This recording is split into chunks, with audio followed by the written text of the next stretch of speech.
Bang! Welcome back to the Rebel's Edge, where we've always got somebody walking by in the background. And of course, we've got Jerome Powell, and he says he doesn't work for the big banks. If he doesn't work for the big banks, who does he work for? We'll tell you the 411 on the Rebel's Edge. Bang!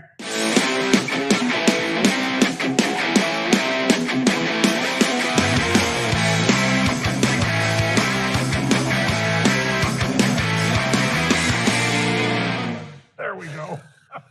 He's got guys going back and forth again behind. You had him for the tease. You got him back there again. Guys, the guy, and you know the best part, John, they can't help it. They got to look and see what the hell you're doing. Yeah, they can't help it. And oh yeah, thank you. Here we go, Pete. Brought me a coffee. So that was pretty nice. Now, Pete, who do you think Jerome Powell works for, by the way? Oh, yeah, I'll tell you what. He's supposed to be working for all of us, but B, the guys who are paying for him, I would say some of the biggest major companies and particularly banks, yeah. Well, our friend over at Zero Hedge tweeted out his response to one of the members of Congress that said, I don't know where you got that idea that we work for the big banks. And I'm looking around going, really? No idea? I have an idea. I got an idea or two. Maybe an idea or two. Well, welcome back to the Rebel's Edge. And by the way, Pete, I didn't forget it. Oh, nice. We are cooking. We are cooking. We're ready to rock and roll, man. Well, let's do it then, and let's kick it off with the Macro Minute. And Jerome Powell is indeed testifying before Congress today, folks. They're going to be focused on what he has to say about the likelihood of a cut before the election. Right now, September is in the mix. No other spot so far is seriously a possibility, at least according to the CME tool. And the non-farm payroll report, will that play into it? Of course it will. But I don't think they had enough in that one, Pete, to give him wiggle room to say, yeah, I'm going to move it up. I don't think so. Well, I'll say this. When you talk about macro, there is nothing more macro than any time Jay Powell is going to speak or answer questions or what have you. Speaking of which, you got a guy behind you answering something. I don't know what the hell he's doing. Anyway, so we talk about the elephant in the room, not the guy behind John, but the elephant in the room. Well, this is the elephant in the market room, because anytime Jay Powell's going to be in front of a microphone, John, it is must hear, must see, right? I mean, we've got to see it all. And it's something that I think is really important, because we all know how much of a focus we have on that and what the Fed is thinking. And we want to know that. And that obviously plays into the idea of what you just said, which is, well, September is a good chance. It's over 70%. That's much higher than most. So that is where we'd probably be focused most. That, Pete, and the idea that the closer we get to the election, the less likely it is that they'll move. Right. So if they don't do it in September, they're not going to do it until after the election. That's just the way it plays out. All right, let's talk, Pete, for a second about commodities, because Mark Lopresti sent us this one. He said hedge funds really are investing aggressively in commodity-related stocks. So that could be miners like FCX, Freeport, McMoran, and so forth, Pete. It could be anybody involved in the metallurgic or steam coal. It could be any of those. So Goldman Sachs says they're really focused on this, and that's what a lot of their big hedge funds want to know. Which stocks should we be in for this election? Right. Well, my fantastic future is going to be this one, John.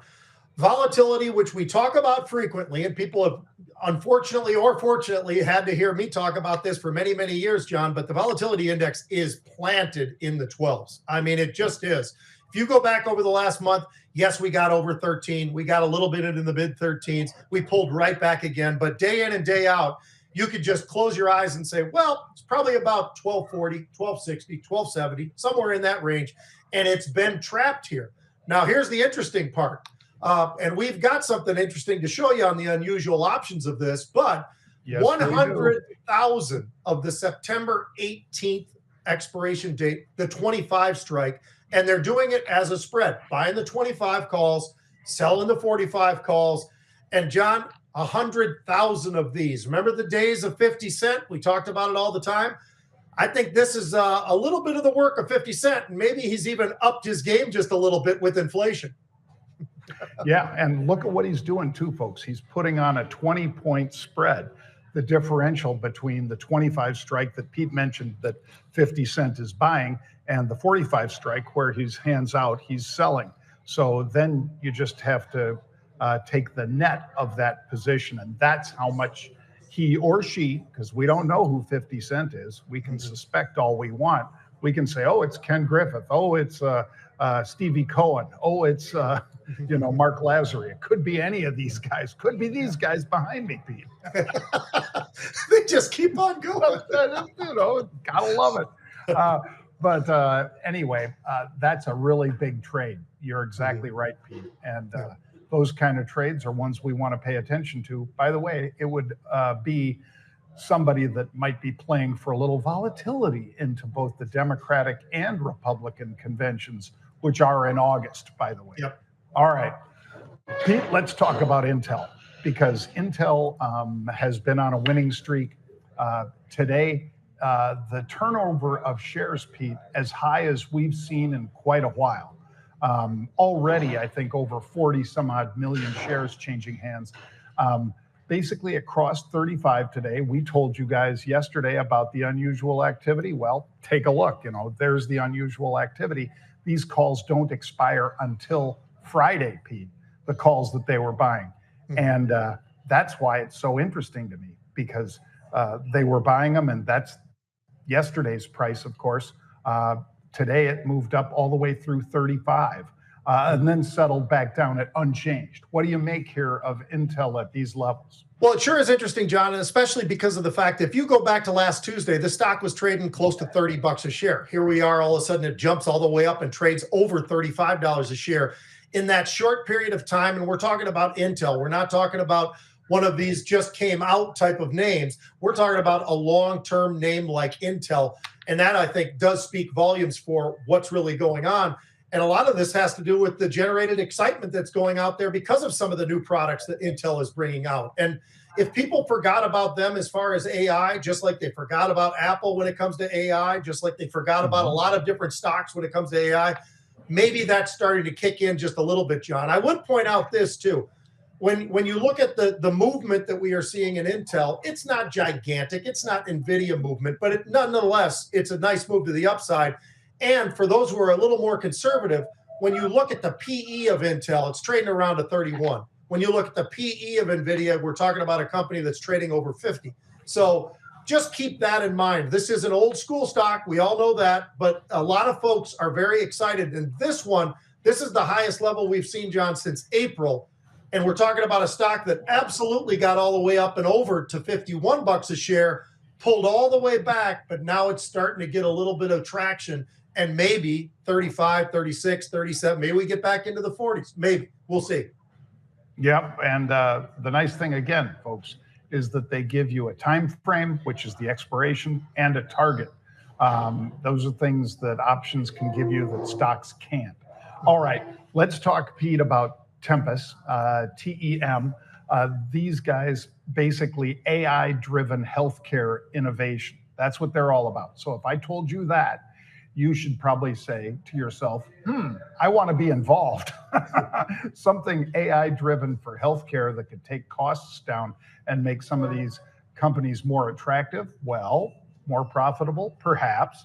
Well, this stock popped all the way over 36 in the pre-Pete. But that's in the pre-market, folks. That's before the New York opening at 9:30 a.m.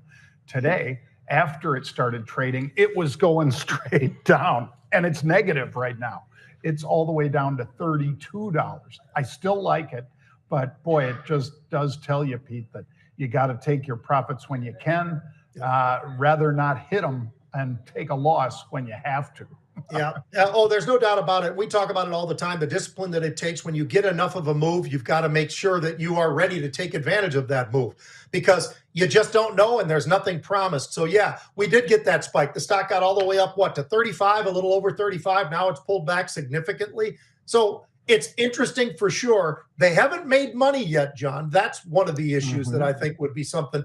But this thing's got a $5 billion market cap. A lot of people are very confident in what they're able to do with molecular diagnostics. So it's in a cool area. I think AI for healthcare makes all the sense in the world, but they've got to show us how they can make money doing it, John. It's been as high as $43 over the last year. So it's been as low as 23. It's been as high as 43.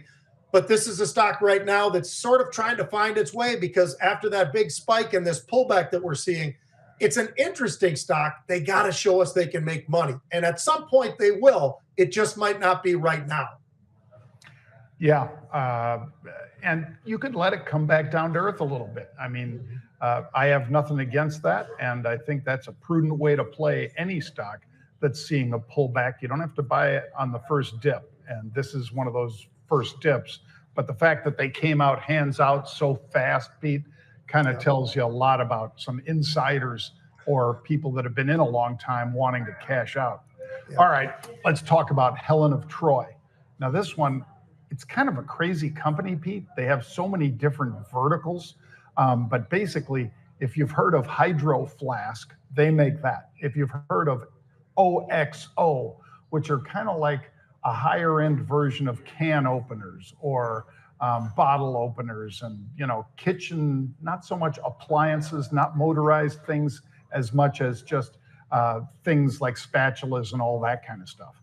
Anyway, they do a lot of things and apparently not a lot of things really well because the shares were down over 34% today. Now, the good news, Pete, is that they've recovered a little bit. Now they're only down 26%. It was down to 60. That's an optimist right there. That's a fresh low on the year, but they bounced back to 65. I think, Pete, basically the fact that their earnings surprised that they missed by almost 38%, not surprisingly, they traded down almost that same amount before bouncing. What do you think of this one, and would you touch it here? I don't think you can touch it yet, John, because clearly there is some sort of an issue. A year ago, their earnings were $1.94. Now they're 99 cents, which is far below not only a year ago, but it's also below the 159 that people were looking for this quarter. So there's obviously some issues going on, and until they can remedy that, I think this one's probably a no touch. I don't think you want to buy this thing on this kind of a dip because what is the rational reason that you see? Especially they followed up with one other thing, John, that we always say, the full year outlook cut. So there's a lot of problems about this report. This is not something, it's interesting too, because just last quarter they beat. It was a strong quarter, but somebody out there thinks this stock stinks. And I say that because when you look at the shorts, there's about a 12 to maybe as high as 18% short interest here. At some point, maybe they start to cover, but until they start to cover and show us that this stock actually has hit the bottom and it's maybe got room for the upside, I don't think you want to jump into here by any means. Yeah, I don't think you do either. Like I say, too many different brands under this one. No, that's not a negative. That's obviously a positive, except maybe they paid too much for some of those brands, Pete. And, their debt burden has to be kind of exciting some of those shorts to the point where they say, you know what, I'm going to stay short. All right, let's talk a little bit about Arlo and ARLO.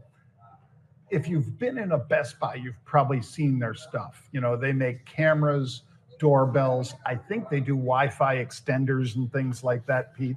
But basically, with the doorbells and cameras, that's kind of a home protection play. And guess who's going to be using AI, Pete, for home protection? Arlo.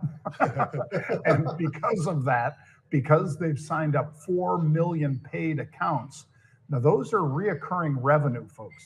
I know most of you know what that means. That's like a subscription product, whether it's Microsoft with their Office suite or whether it's a company like Arlo. getting a monthly fee for keeping you connected to them so that they can monitor smoke and fire and, if police need to be called and all that kind of stuff. Interesting. 4 million people with reoccurring revenue for them. That's why the stock's up so big today, Pete.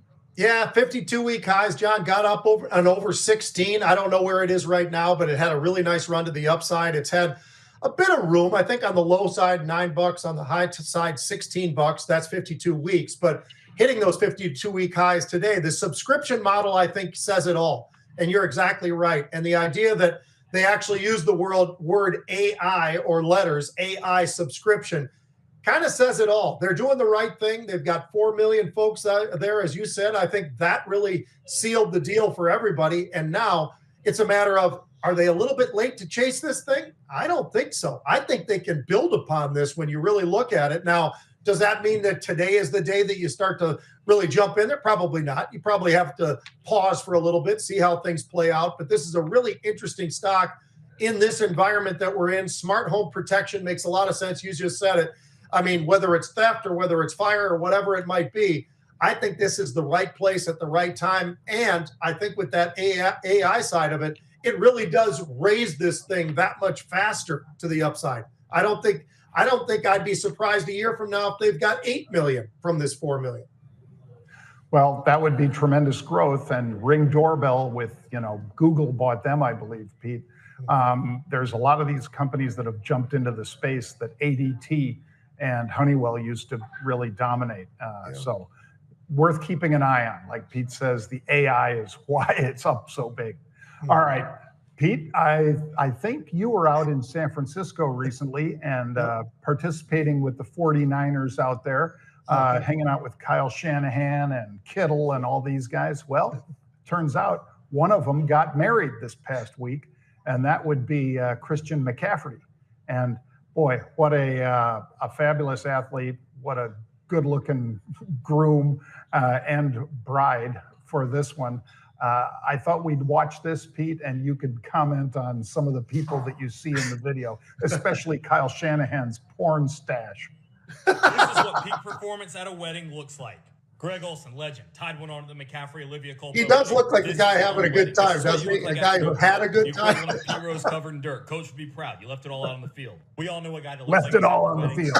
Bartender cash before, like, hey, make mine a little stronger, doubles, triples. Make mine a little stronger. Best friends. I'll tell you what, McCaffrey did okay for himself. I will say that. A lot to take in here. Look at Kyle Shanahan I'll rocking drink to the that. stash. What a look.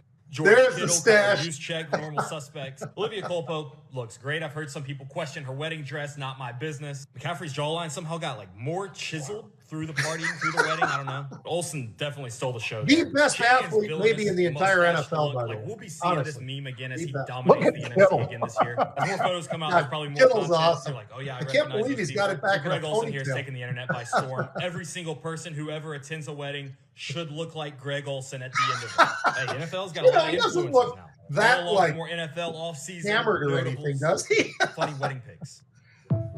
Funny wedding pics. I'd say he's a guy who's having a really good time, what you're supposed to do at a wedding, right? I mean, that's what it's all about. And McCaffrey was not at practice. He was getting ready for that wedding and working things out and all the details and everything. And John, when they have these workouts in the summertime, call it, late spring, summertime, I don't think guys like McCaffrey really need to be there again after he's been there enough years. I think he knows the playbook pretty well by now because he's a big. You know who else wasn't there, Pete? Bosa.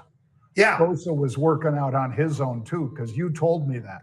Yeah, in Miami. That's where his private trainer is. And I think, that Bosa family, as far as athletes, I mean, the bloodline there is absolutely incredible. Yes. You've got two guys who are potentially the best defensive ends in all of football, and a father who just happened to be part of the Killer Bees back in the day and all the rest of it. I mean, these guys have got some pretty good bloodlines. All right, John, enough about that. We've got some fun sports that we're going to talk about right now. How about the Olympics?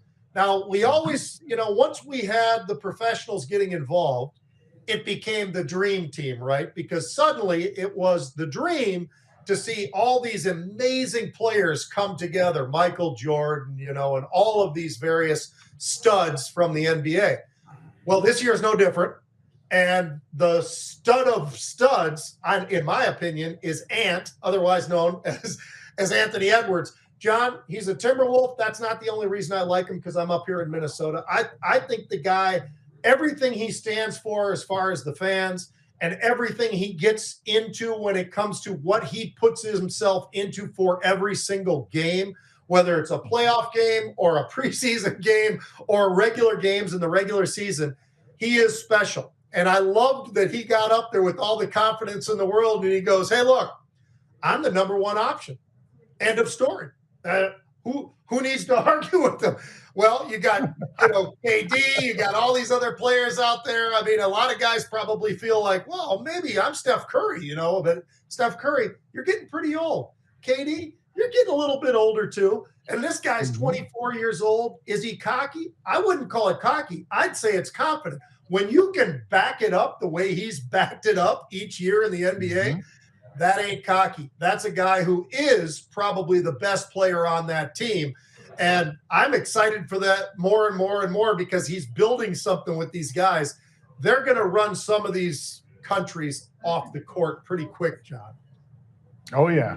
Well, and I loved, of course, as you did, Pete, that he called out LeBron especially. And he said, LeBron, no, I'm your best option. Give me the ball. Now, he didn't talk about Tatum, and he didn't talk about, a couple of the guys that are a lot closer to his level, Pete. Yeah. But LeBron, at this stage in his career, especially with this, there's a big difference with Olympic, because most of you know this, but the lane is much bigger in the Olympics. And who knows, maybe they actually even enforce some things like lane violations and traveling, Pete. Who knows? They might do that. You imagine those NBA players going, what do you mean I can't take 4 steps? What do you mean I got to dribble from half court? That's BS. It's going to be exciting, and I think this truly is another dream team. When you look at who we have on the roster and the height and the speed and the shooting ability and everything, there's only one ball. That's the only thing hurting the U.S. is there's only one ball on the court at one time. All right, Jon, let's jump to the next one, which is quarterbacks in the NFL. And we're getting awfully close. We talked about it yesterday.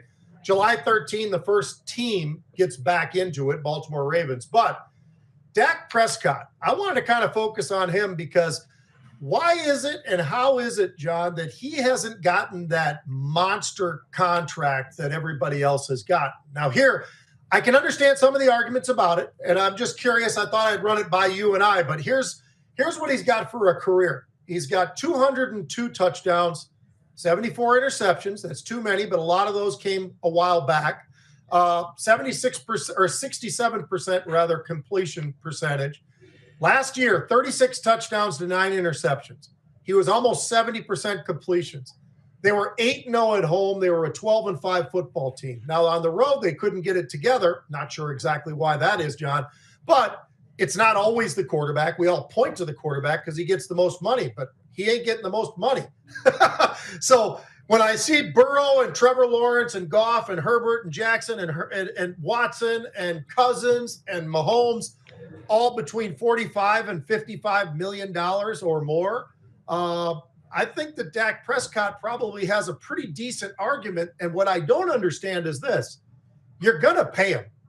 Why wouldn't you pay him earlier than later? Because you're going to do it no matter what, I think. I don't think Jerry Jones has lost it by any stretch. But, Jon, he's only going to have to pay more the longer he waits. So what do you think is going on between the Jones family right now and when this deal gets done? Because these guys now are all averaging $55 million, give or take, call it something in that range.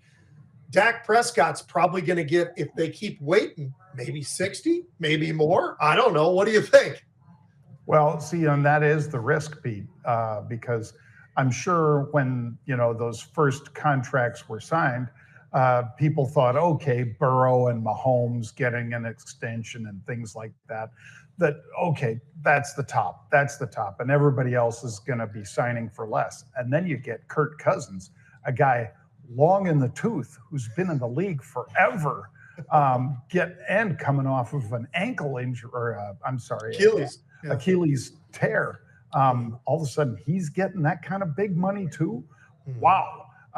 Like you said, the longer they wait, the more it might be 70, it might be 80. I mean, and he ain't going to play for a lot less than whatever the newest contract is, even if Burrows looks pale in comparison, because it might. 45 and 50s might look like, 45 mil a year. That might look like chump change, depending on how they get paid, especially in Texas with 0 state taxes. But we all know, don't send us all the letters, folks. We love getting responses from you, but Pete and I know the Jordan rule, and the Jordan rule is that you have to pay for the city you play in, not just where you live. So you can live in a 0 tax state. Doesn't mean that you don't pay taxes when you play in California. You're paying that huge tax when you're playing in Minnesota. You're paying that huge tax in New York, that huge tax. So yes, it does behoove you to be in a 0 tax state. You'll make more money, but you're still going to pay when you play in those other cities. You're still going to pay that. So yeah. I just didn't want you to think we didn't understand that, folks. Well, I'll tell you what, he won't have too many worries once he does sign this contract. And I came into this thing thinking, I'm not so sure. The one thing that I would say negative, if there is a negative about Dak Prescott, he's had a hard time in the playoffs, the postseason, which is where all that matters. I think his record is 2-5, John. So, is he a great player? Yes. He's got 14 touchdowns and 7 interceptions during the playoffs when he's been there. So that's 50% of the touchdowns are going to be interception. That's not great numbers, but it's not awful numbers either. And there's always something to be said about, well, whose fault was the interception? Because everybody always says, well, quarterback threw it. Yeah, but did the receiver run the wrong route? Did somebody do something wrong? Did they misread something? So it's not always just the quarterback's fault. So I will say that, but not winning in the playoffs makes it tough. I mean, his predecessor was another guy who had a hard time in the playoffs. So they haven't been there very much, John. They haven't gotten very deep, I should say, in the playoffs in quite a while. So it'll be interesting to see how Dallas fares this year. It will. And we await that and the preview for the Olympics, because Pete kicked it off with, the Olympic Dream Team basketball team. There'll be a lot of interesting Simone Biles and a lot of really interesting athletes at the Olympics this year. Can't wait for it. It's a couple weeks out, but it's coming fast. And remember, we'll be back tomorrow at 1 p.m. Eastern Time. You can still register, by the way, for the big webinar with my brother Pete. He and Grant Cardone will be putting on a show on Thursday. You want to be part of that? Well, you don't have to pay a cent. You can participate in that webinar. Just go to marketrebellion.com and check it out. That's it for us, folks. We'll be back tomorrow at 1.